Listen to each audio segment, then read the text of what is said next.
Let's dig into Google Calendar. The easiest way to access Google Calendar is again to click on the grid, the dots up here, and just select Calendar. So that's going to bring you into today on your calendar. There's a number of settings that you can view here. You can view by week or day or month, and it simply just changes the view that you're seeing. I tend to leave this in week. It's nice to look at the whole week as a glance. You can simply click anywhere if you need to add an item. So if I was going to set up an appointment for later today, then I can just click and really easily just put in the name. If I need to add guests or add some conferencing or anything like that, I can do that here with a single click and then just hop into save. So if I did want to dig into that, then I can either, there's an option when you add the item for more options, or you can just double click on the item you've already created and it's going to bring up a screen like this where you can adjust the times, you can make sure it's in the right time zone, you can set it as a recurring event, and there's lots of great options here for that come in automatically, and even under custom, you can get pretty detailed with the recurrence of that. And then if you get into an all-day type of event, it's going to, I'll save this so you can see, it's going to move it up here at the top.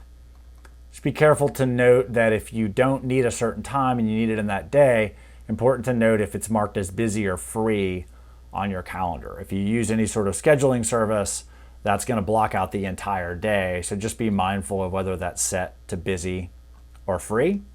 You can add a physical location, and Google is really good at suggesting, so if you start to type in the name of a place, if your location services are on, it'll start to bring up options that are near you. Add conferencing is a great way to add a Google Hangout, or if you use Zoom, you can connect your Zoom account, and Zoom will be an option here to create a meeting. You can add notifications to remind you. And there's a couple of options here. You can have it email you or just have it do a push or a badge notification through there. You can also change the color of the calendar. So I'm a big fan of using different colors for different things. I'll use red if it's somewhere that I need to be, so I can look at my calendar at a glance and say, oh, here, all the red things are things where I need to bake in travel time. I need to make sure that I'm prepared and ready if I need to travel somewhere. And then again, potentially using other colors for either personal things or financial things, or maybe a shared calendar makes it really easy to see. And we'll dig into that in just a little bit. If this is an item where you need to add somebody, then you can invite other people. And this will pull from your contacts. So typically when you start to type in, if I could spell right, it will actually pull in contacts that are in your account. So it makes it much easier to add the guests there. So if you're done with that, I'm gonna go and change this to a red because it's somewhere I need to be. You can hit save, and then that's gonna be here on your calendar. You can also click, if you mouse right over it with the hand, you can drag it to change the time. Or if you go towards the bottom of the event, you can also drag it and make it a longer event. And you'll see it pops up down here. You can undo it within a certain short period of time. So if you do that on accident, just click undo and you should be good. You can see over here on the left-hand side, there's a couple of other calendars. For example, holidays is one of them. So you can see the Easter holiday is here, but this is also checked. So if I elect to not see these, I don't need to remove the calendar necessarily. I can just uncheck it and those items will go away.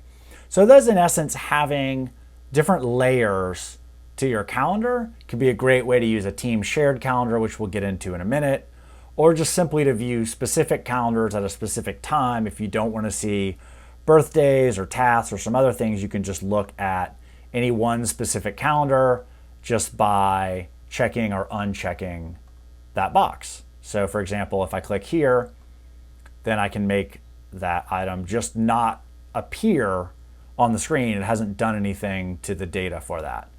One other additional thing is each of these calendars has its own settings. So you can change the calendar's global color.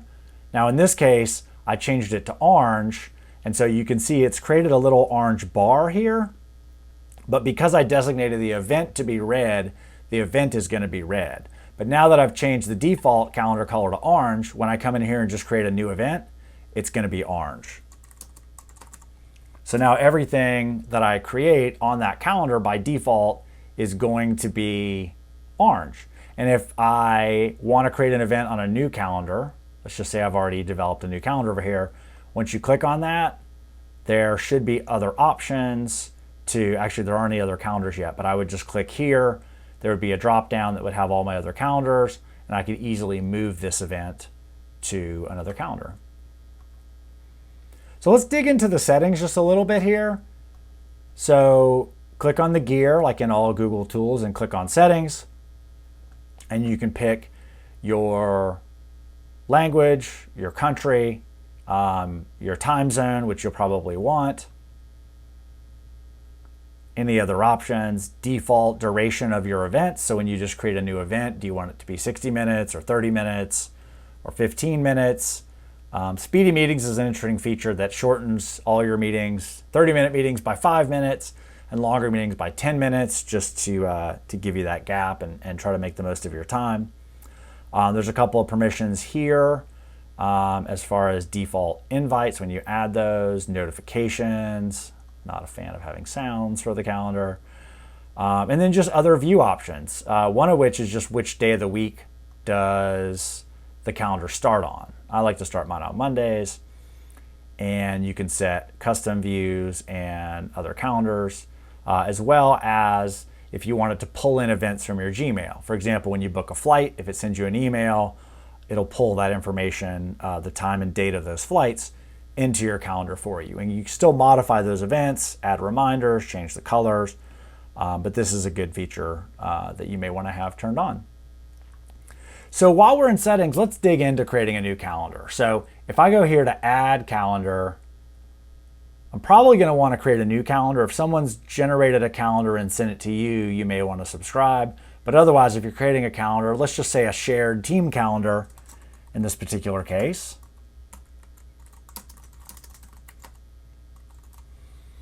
You would want to name it something obvious so people realize it's the team or it's a shared calendar.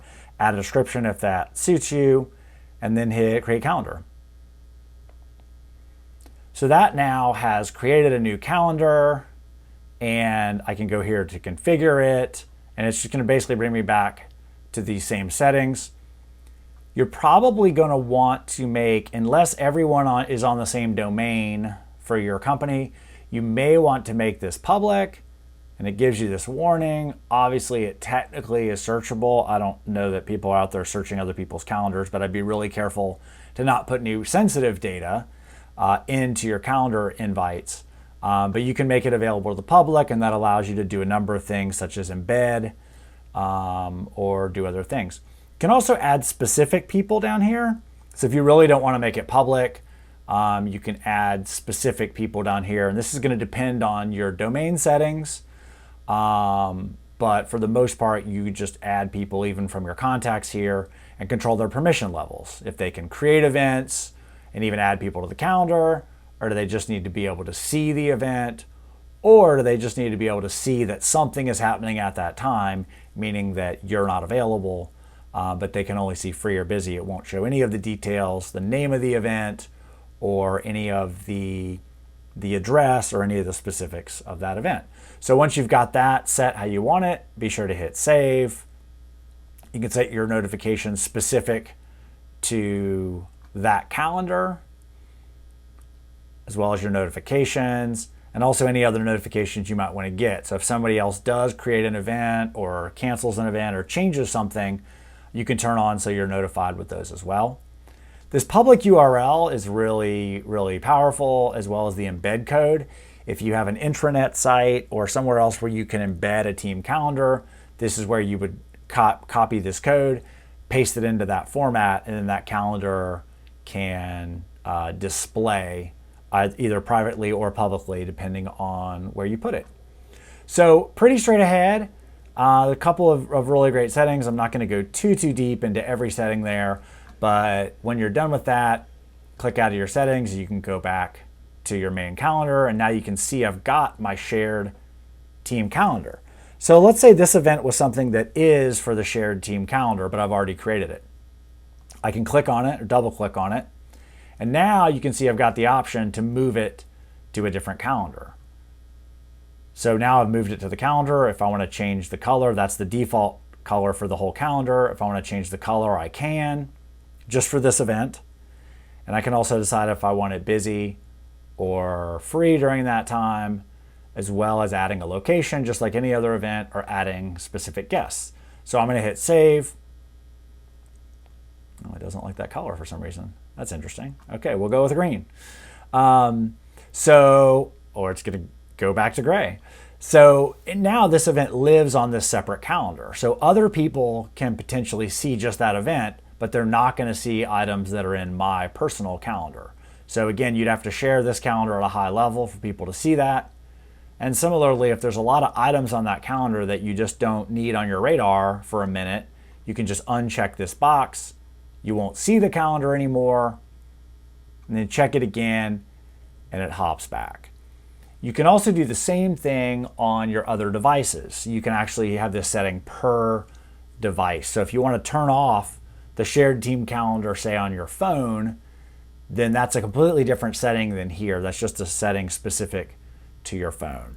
So a great tool to help you manage your calendar, and otherwise use this to keep yourself and your team organized.